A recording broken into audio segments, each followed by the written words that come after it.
Après la période de la Révolution et de l'Empire, la Bretagne est dans une situation extrêmement difficile et va néanmoins trouver les forces pour réagir et connaître une belle expansion à la fin du 19e siècle et au début du 20e.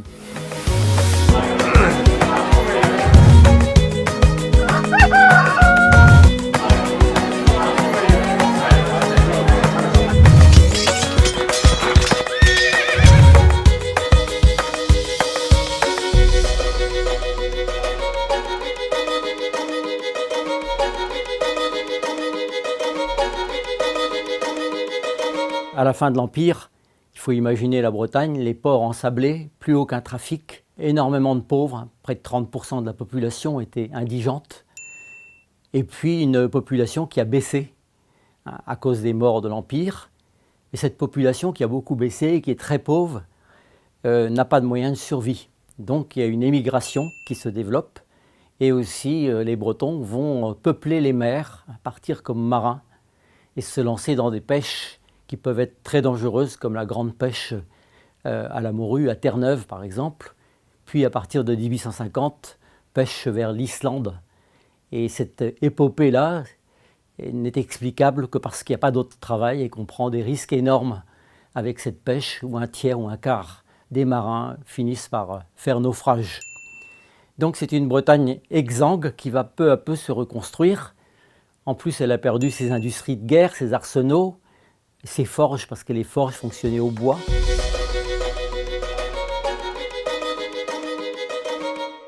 Donc il faut repartir à zéro.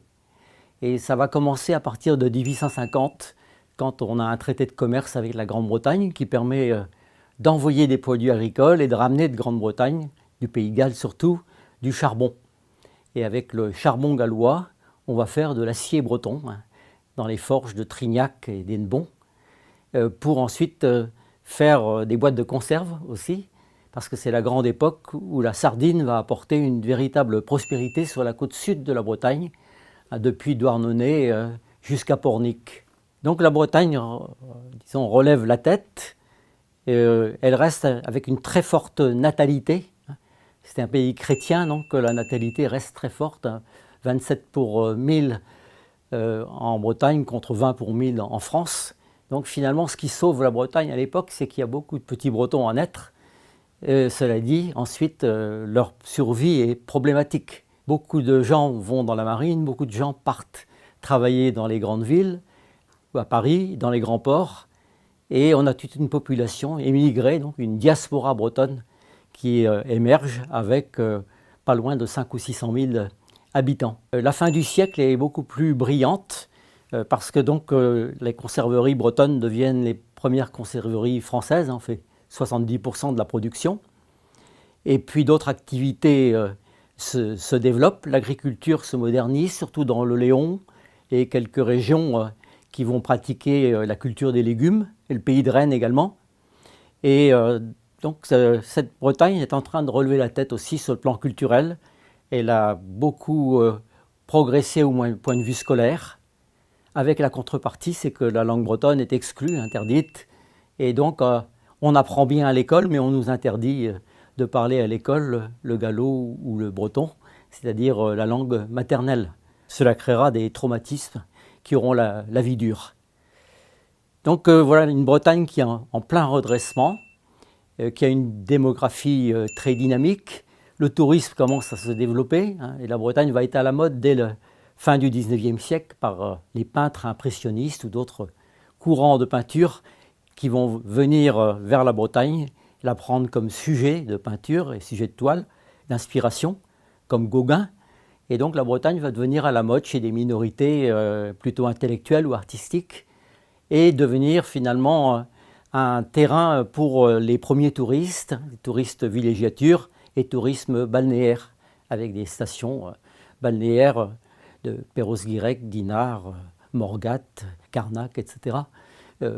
Également La Baule un peu plus tard.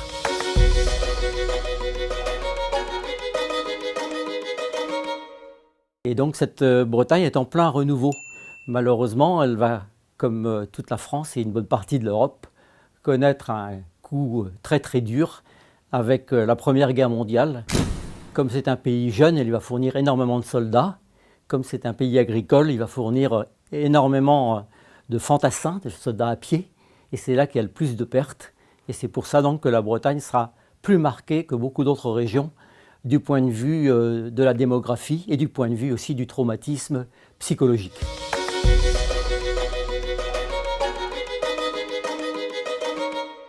Quelques mots sur la démographie bretonne. Le département le plus peuplé de l'époque, c'était le département le plus rural, les Côtes du Nord, Côte d'Armor d'aujourd'hui.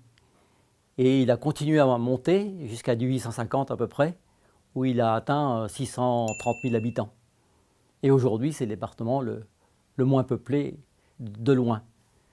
Et ces populations rurales, des Côtes d'Armor notamment, des Côtes du Nord notamment, ont migré vers les grandes villes bretonnes d'abord.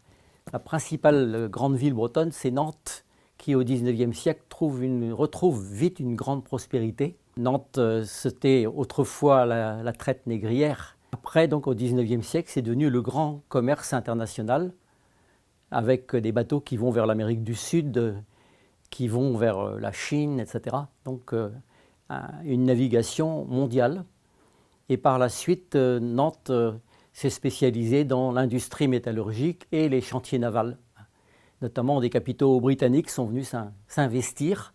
Et Nantes et Saint-Nazaire donc, sont devenus les principaux chantiers navals de Bretagne.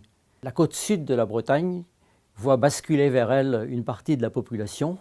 Et au contraire, la côte nord, qui est plus pauvre, va plutôt se dépeupler. Donc on a un grand basculement. La côte nord dominante donc, devient la côte nord minoritaire.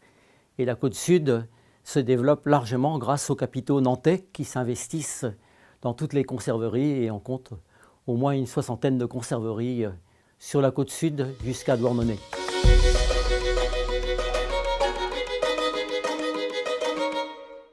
La pauvreté des campagnes bretonnes amène des paysans à émigrer, comme saisonniers d'abord, vers Jersey, Guernesey, et également vers la Picardie.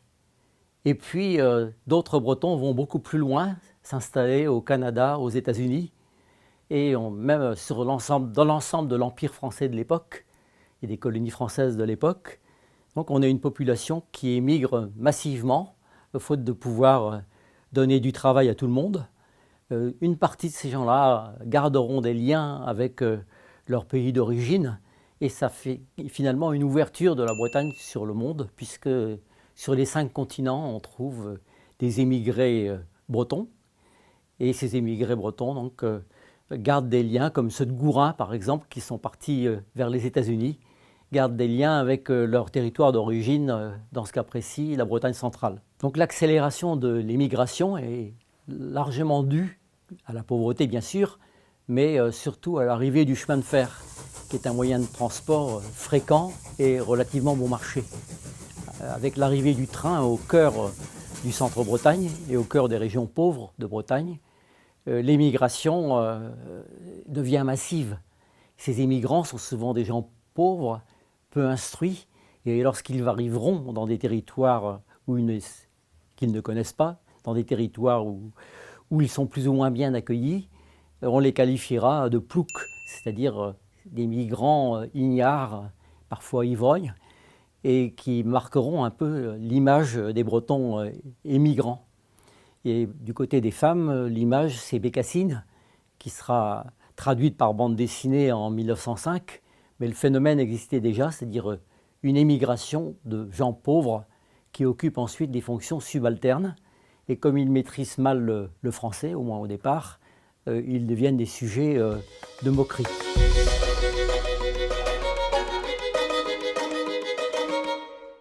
Bon, le XIXe siècle, surtout après l'Empire, a été une période de relance de la Bretagne dans tous les domaines, de rattrapage des retards, de dynamisme croissant. Les Bretons ont d'ailleurs fait beaucoup d'efforts parce qu'ils partaient vraiment du bas de l'échelle sociale et puis d'une situation où on ne les prenait pas très au sérieux. C'était un peu la main-d'œuvre immigrée à bon marché de l'époque. Et les Bretons ont peu à peu rattrapé ces retards, notamment celui de l'éducation, y compris pour les femmes d'ailleurs. Et d'autre part, toute l'économie a commencé à se transformer. et à se transformer, à progresser. Mais c'est devenu aussi une économie de préparation de guerre avec les arsenaux, hein, comme Brest, Lorient et Indret, près de Nantes. Et puis cette économie de guerre, donc, elle a contribué à aboutir à la guerre qui a remis en cause tous ces efforts qui avaient été faits pendant 3/4 de siècle et des efforts qui avaient été réussis. Donc si cette petite vidéo vous a intéressé, vous pourrez en savoir plus en consultant la plateforme mooc.vzh.